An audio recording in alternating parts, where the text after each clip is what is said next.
नाज़रीन, अस्सलाम वालेकुम। पाकिस्तान में आपका होस्ट फिदा पाकिस्तानी और आप देख रहे हैं प्रोग्राम माज़रत के साथ। नाज़रीन, आज प्रोग्राम माज़रत के साथ एक सनसनीखेज इशू पर डिस्कस करने जा रहे हैं जो कि एयरपोर्ट से मुतल्लिक है। एयरपोर्ट कस्टम में क्या क्या बेज़ाब्तियाँ हो रही हैं, किस तरह से जो है डॉलर्स समेत दीगर जो कीमती अशिया हैं उसकी तरसील को यकीनी बनाया जा रहा है। इस मुतल्लिक हम आज जानना चाहेंगे अपने चीफ एडिटर गुलाम मेहदी साहब से। गुलाम मेहदी साहब जो कि इस पूरे खबर को देख रहे हैं थोरली और जानने की कोशिश करेंगे कि इस खबर में कितनी सदाकत है। उसके बाद कहा यह भी जा रहा है कि FIA ने बाकायदा छापा मारा है और उसके बाद एक जो इसका सरगना जो कि एक मेन किरदार था वो साहब गिरफ्तार हुए हैं और इस मुतालिक भी हम बात करना चाहेंगे। गुलाम मेहदी साहब फरमाइए, जब कस्टम के एहलकार और FIA के एहलकार और IB के एहलकार जब सहूलतकार बनेंगे इस तरह की माफिया का, तो आप बताइए मुल्की खजाने को कितना नुकसान पहुंच सकता है।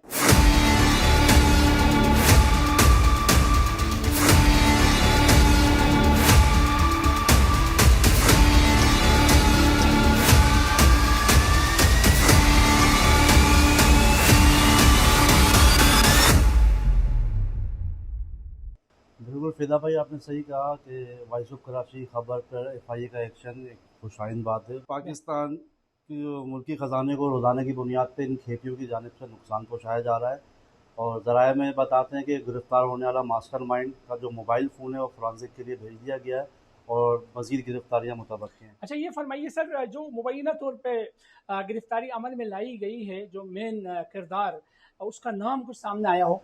सर, जो प्रिंट मीडिया में उसका नाम रिपोर्ट हुआ है, मुस्तफ़ा मेमन नामी ये बंदा बताया जाता है।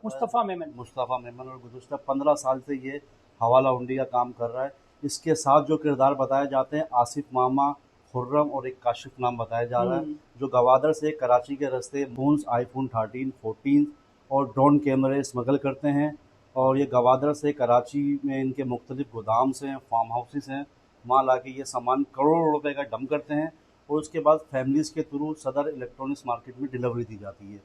खेपियों का जो दूसरा किरदार है वो कराची एयरपोर्ट है। कराची एयरपोर्ट से ये रोज़ाना की बुनियाद पर जाते हैं। डिपार्चर और अराइवल पर जो कस्टम के इंचार्ज इनकी शिफ्टें लगती हैं, मुख्तलिफ शिफ्टें होती हैं, जो मंथली बेसिस पर इनका रुस्टम आता है। तो शिफ्ट इंचार्ज होते हैं वो इनके सहूलतकार होते हैं। और एक अच्छा, इसकी तरसील को कैसे यकीनी बनाया जाता है? ये जो कि मुबैना तौर पर एक इल्ज़ाम है, ये तमाम चीज़ें स्मगलिंग होती है, तो इसकी तरसील को कैसे यकीनी बनाया जाता है? देखिए फिदा भाई, ये जो खेपिए कराची के जब कराची से जाते हैं दुबई, तुर्की या दीगर ममालिक में, तो ये यहाँ से लेकर स्मार्ट घड़ियाँ लेकर जाते हैं जिसकी मालियत बताई जाती है $15,000 से $20,000 और एक खेपिया 5 से 6 पैकेट डॉलर के पैकेट लेके जाता है। इंटरनेशनल रूल के मुताबिक एक मुसाफिर 20 से 25 लाख रुपए लेकर ट्रेवल कर सकता है, जबकि ये 1.5 करोड़ पाकिस्तानी या 1.5 करोड़ से भी ज़्यादा कह सकते हैं आप। एक पैकेट 30 लाख रुपए का बनता है। ये 6 से 7 पैकेट लेके जाते हैं। कराची एयरपोर्ट से कैसे जा रहे हैं ये फ़ी पैकेट पे पैसे देते हैं, घड़ी के ऊपर पैसे देते हैं और जब ये बाहर से दुबई या तुर्की से वापस आ रहे होते हैं तो अराइवल पे जो शिफ्ट इंचार्ज होते हैं वो इनके सहूलतकार होते हैं। इनका जो रूस्टम है मैं आपसे शेयर करूँगा। जब ये वापस आते हैं तो ये एक एक मुसाफिर 8 से 10 और इससे भी ज़्यादा बताए जाते हैं मोबाइल फ़ोन्स लेके आते हैं, जिनकी मालियत एक मोबाइल की 3 से 4 से 5 लाख रुपए है और ये लैपटॉप्स लेके आते हैं, स्मार्ट घड़ियाँ, सोना, दीगर चीज़ें लेकर आते हैं। अगर ये थ्रू प्रॉपर चैनल से आए तो इसका टैक्स का पैसा हमारे कौमी ख़जाने में आए, जो कि करप्शन की नज़र हो रहा है और वो शिफ्ट इंचार्ज लेकर जा रहे हैं। अच्छा, ये बताइए, जिसका नाम मुबैना तौर पर सामने आया है, जिसको आप कह रहे हैं मुस्तफ़ा मेमन जो है वो कब से ये घिनौना काम कर रहा है? गुज़श्ता 15 साल तक ज़ायद हो गए हैं इसको इस काम के अंदर और कराची एयरपोर्ट पे जो जुलाई कुछ 2000 और नाम सामने आए हों इसके साथ? कुछ और नाम हमने भी रिपोर्ट किए हैं, जिसके अंदर आसिफ मामा है, एक अब्बास काका बताए जाते हैं जो गुज़श्ता 35 साल से ये काम कर रहे हैं और वो भी मनी लॉन्ड्रिंग, डॉलर, स्मार्ट्स, घड़ियाँ, जो चीज़ें मैंने आपको बताई वो खुद भी ये करते हैं और बहुत सारे ऐसे लोग रखे हुए हैं जो डेली बेसिस पे जाते हैं। अगर इनके सिर्फ पासपोर्ट चेक कर लिए जाए तो इनके महीने में 20 से 25 पाकिस्तान से बाहर आना जाना इनका ट्रिप है। यही सबसे बड़ी निशानदेही है। अच्छा, एक मखसूस मुल्क से ये स्मगलिंग होती है या डिफरेंट ममालिक का नाम आ रहा है? ये दुबई भी जाते हैं, तुर्की भी जाते हैं, बैंकॉक भी जाते हैं, हॉलैंड भी जाते हैं, डिफरेंट ममालिक से ही करते हैं। अच्छा, अच्छा ये बताइए अब इनको क्या इनके गिरबानों में हाथ डालना इदारों के लिए मुश्किल है?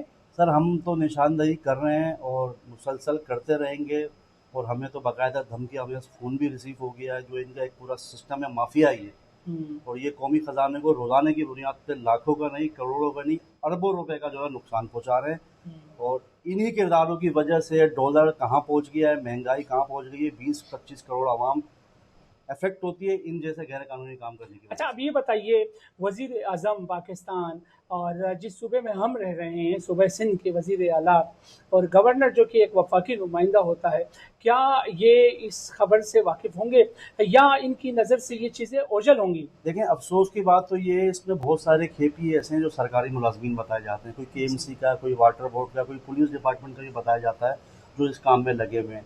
और कुछ जब हमने इस स्टोरी पे काम किया तो हमें पता चला कुछ ऐसे किरदार हैं जो गिरफ़्तार हो चुके हैं एफआईए के थ्रू, दीगर इदारों के थ्रू, और वो फिर भी आज काम कर रहे हैं। वो कहते हैं हम करोड़ों रुपए देकर आए हैं।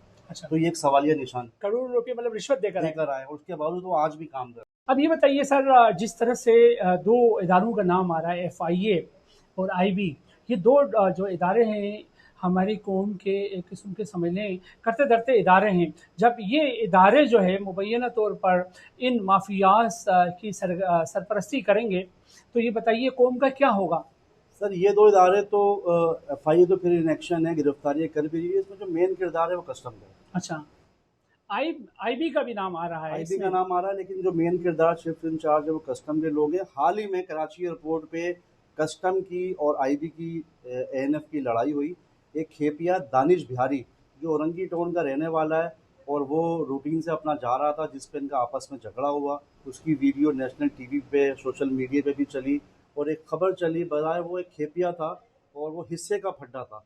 उसके बाद मुल्क की तारीख में पहली दफ़ा 3 इंटरनेशनल फ़्लाइटें विदाउट कस्टम रवाना हुई कराची एयरपोर्ट से, और वो खेपिया आज भी इस मुल्क से, कराची एयरपोर्ट से दुबई जा चुका है। ये नाज़रीन ये सनसनी खेज़ इंकशाफ़ात देख सकते हैं वॉइस ऑफ कराची के प्लेटफॉर्म से किए जा रहे हैं। इदारे कितनी जल्दी हाउ सून और how long they are going to take action, we leave it to departments. हमारे जो इदारे हैं उनको एक मौसर किरदार अदा करना होगा। जिस तरह से हमारे चीफ एडिटर ने बताया कि मुल्की ख़जाने को एक ख़ासा नुकसान पहुँचाया जा रहा है। डॉलर की कीमत भी इसीलिए कम नहीं हो रही हैं। एक तरफ ये माफियाज सरगर्म हैं और दूसरी जानिब जो है इसकी पिसी हुई आवाम जो कि क्या है जिनके पास जो फंडामेंटल और बेसिक चीज़ें मैसर नहीं हैं, जिसमें कहें पीने का पानी मैसर नहीं है, बिजली मैसर नहीं है। आजकल तो गैस का भी एक बहुत बड़ा इशू है, संगीन इशू है, गैस लोड शेडिंग भी वो इन 22 से 24 करोड़ आवाम के सर पर हैं।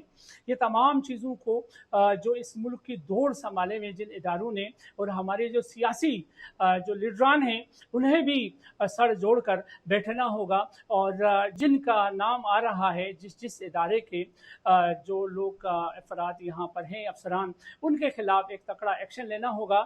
उसके बाद ही मुल्की जो है माशियत जो है उसमें कुछ बेहतरी आ सकती है।